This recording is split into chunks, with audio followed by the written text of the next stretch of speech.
ఈ ఆధునిక జీవనశైలి పెరిగిన తర్వాత ఇప్పుడు సాధారణంగా గర్భం రావడం సమస్యగా మారుతుంది. లేట్గా గర్భాలు రావడం కావచ్చు, ఈ కాంప్లికేషన్స్ పెరుగుతున్నాయి. ఈ కండిషన్ గల కారణాలు ఏంటి? అలాంటి కండిషన్లో మనం ఉండటానికి కారణాలు చాలా చాలా ఉన్నాయండి. ఒకటి లైఫ్ స్టైల్స్. మళ్ళీను లైఫ్ స్టైల్స్లో ఆ ఫుడ్ క్వాలిటీ అన్నది మనకి ఫర్టిలిటీకి కండ్యూసివ్గా లేదు. మన ఫుడ్ మీద లైఫ్ స్టైల్స్ మీద ఫోకస్ పెడితే అన్ని ఫర్టిలిటీ క్లినిక్స్ ఉండవు. మనకి స్పెర్మ్ కౌంట్ కరెక్ట్గా ఉండాలి, నీకు యూటరస్ అది హెల్త్గా ఉండాలి, అన్నీ హెల్తీగా ఉండాలంటే నీకు దానికి తగ్గ పోషకాలు నీకు బాడీలో ఉండాలి. నువ్వు ఫుడ్ని లైట్గా తీసుకొని మందులు తీసుకుంటే ఎలాగ వస్తుంది?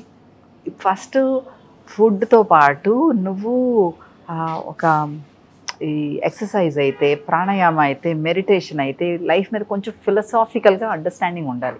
Go go go go go, ఈ జాబు ఆ జాబు, నెక్స్ట్ ఇంకో ఇల్లు, ఇంకో కారు, ఎంత పెద్ద పెళ్ళిళ్ళు, ఎంత ఇవి అవి, ఇంకా that kind of a competition causes stress. Look inward, see what you need, what makes you happy, what makes you when you are ready to have children. Just పెళ్లి చేసేసారు కదా అని చెప్పేసి పిల్లల్ని కనేయటం, కనాలనుకోవటం, నువ్వు రెడీగా లేవు. మొన్నటి వరకు విచ్చలవిడిగా బతికావు. ఆల్కహాల్ అండి, ఇప్పుడు యంగ్స్టర్స్లో alcohol is a big thing.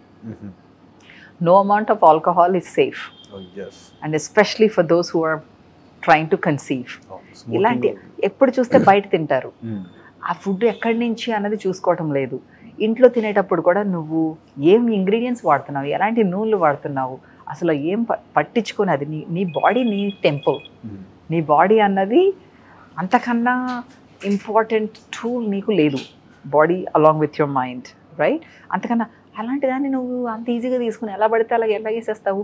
What you eat you become, and if you don't pay attention to what you're eating, you don't even know what you're becoming, and then you end up being not able to have children. 62 లక్షల మంది ప్రజల్లో MedPlus brand medicines కి మారడం వలన 915 కోట్ల రూపాయలు save చేసుకున్నారు. అదే మెడిసిన్స్ అదే క్వాలిటీతో 50 to 80% డిస్కౌంట్లు.